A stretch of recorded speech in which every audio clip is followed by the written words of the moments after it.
Balaputradewa, the Exiled Scholar King and the Transoceanic Alliance. Introduction. An echo from two kingdoms.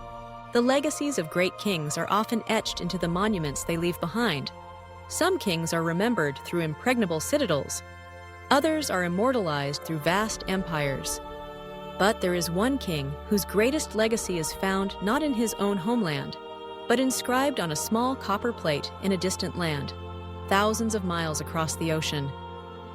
Our story begins not in the bustling capital of Srivijaya at Palembang, but in another place, amidst the fertile plains of central Java, under the shadow of one of Buddhism's greatest wonders, the Borobudur Temple. From the crucible of a fierce dynastic struggle, a prince was forced to flee his homeland, crossing the sea to seek refuge in another kingdom.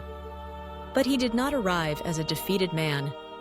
He brought with him royal blood, profound wisdom, and a great ambition, and in turn, transformed his kingdom of exile into a center of knowledge, whose influence was felt across Asia.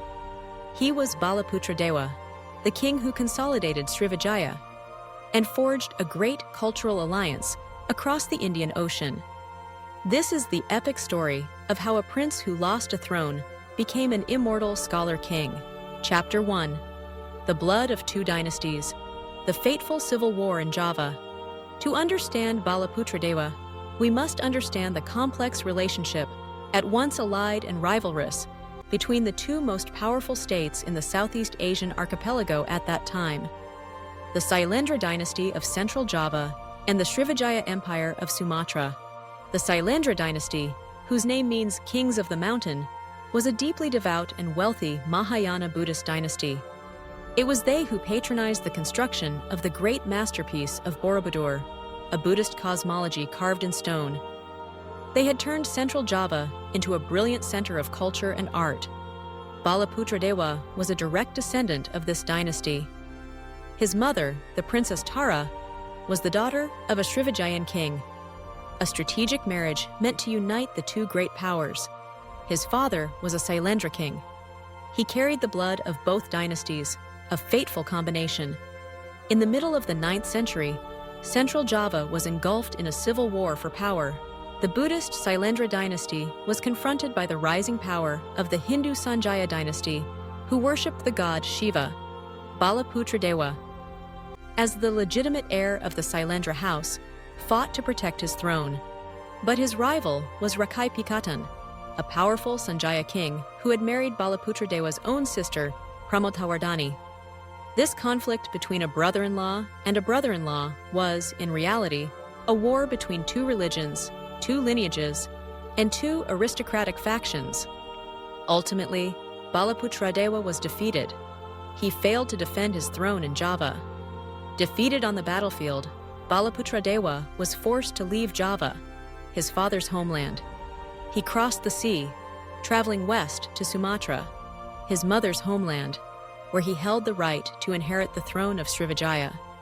He arrived in Palembang not as an invader, but as a prince returning home, carrying the pain of losing a kingdom, but also the intellectual heritage and prestige of the Sailendra dynasty, the builders of Borobudur. He had lost a kingdom of stone, but he was about to build an empire of knowledge. Chapter 2. Srivijaya, Rebirth from the Sea. When Balaputradewa ascended the throne of Srivijaya around the year 856, he brought a new vitality to the empire. Srivijaya under previous kings was already a commercial and military power that controlled the Strait of Malacca.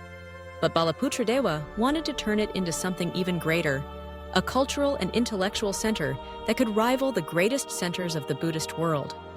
He brought with him the model of scholarly patronage from the Sailendra court and applied it in Palembang. He commissioned the construction and expansion of monasteries, inviting Buddhist scholars and monks from all over to come and study and teach. The capital of Palembang was no longer just a noisy port city filled with merchants. It had become a university city, a place where the great Mahayana Buddhist sutras were copied, translated, and commented upon. The monasteries here became home to vast libraries of palm leaf manuscripts, where monks from across Asia could come to learn the most profound doctrines. Under Balaputradewa, Srivijaya became a beacon of the Dharma.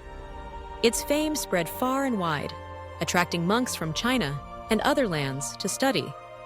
Balaputradewa had succeeded in strengthening his empire not only with naval power, but also with the soft power of knowledge and culture. He had turned Srivijaya into a place that all followers of Mahayana Buddhism had to respect. But his ambition reached even further, beyond the straits, to the very source of his faith. Chapter 3. The Transoceanic Alliance. The Echo from Nalanda.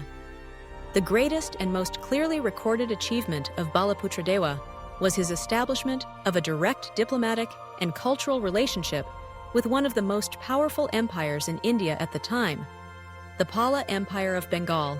The Pala dynasty, like the Sailendras, were fervent patrons of Mahayana Buddhism, and they were also the protectors of the greatest educational center in the Buddhist world, the Nalanda Monastic University. Nalanda was not just a monastery. It was a true international university with thousands of students and scholars from all over Asia, from Tibet, China, Korea, and Southeast Asia. It was the Harvard, the Oxford of the ancient world. Balaputradewa, wishing to elevate the status of Srivijaya and to care for the monks from his kingdom studying at Nalanda, decided to undertake an extraordinary diplomatic act. He sent an embassy across the Bay of Bengal to the capital of the Pala Empire and requested of King Balaputradewa that he be allowed to build a monastery for Srivijayan monks right at Nalanda. This was an ambitious but incredibly wise proposal. The evidence for this event is a copper-plate inscription found at Nalanda, known today as the Nalanda Charter. This charter, inscribed by order of King Balaputradewa around the year 860, records this historic event in detail. The inscription praises Balaputradewa with the most laudatory language, calling him the jewel of the Sailendra dynasty, a mighty conqueror of his enemies, and the great king of Suvarnadvipa, which means the island of Sumatra. It records that King Balaputradewa, out of devotion to the Buddha, had built a monastery at Nalanda and requested King Balaputradewa to grant the revenue of 5 villages for the purpose of offerings, copying of texts, and the upkeep of this monastery. The Pala king happily granted this request. This charter is irrefutable proof.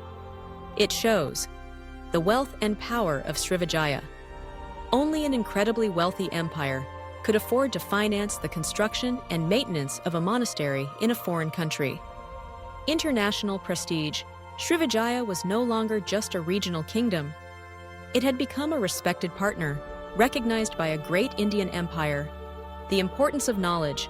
Balaputradewa understood that investing in education and knowledge at the world's largest Buddhist center would bring immense prestige and soft power to his empire. It was an act of genius cultural diplomacy. Conclusion: the legacy of the scholar king. Balaputradewa may have begun his reign as an exiled prince, but he ended it as one of the greatest and most visionary kings of Srivijaya.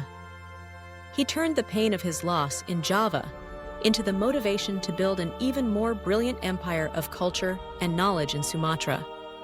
He consolidated Srivijaya, transforming it from a commercial power into a beacon of the Dharma, a scholarly center whose fame echoed across Asia. The cultural alliance he forged with the Pala dynasty in India through the construction of the monastery at Nalanda was one of the most sophisticated and effective acts of soft power diplomacy in Southeast Asian history. The legacy of Balaputradewa is not measured in conquests, but in monasteries and libraries.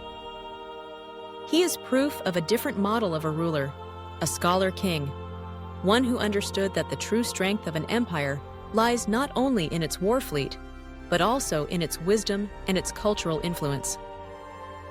His legacy is not carved on the colossal stone temples of his homeland, but is recorded humbly on a copper plate in a foreign land, an immortal testament to his global vision.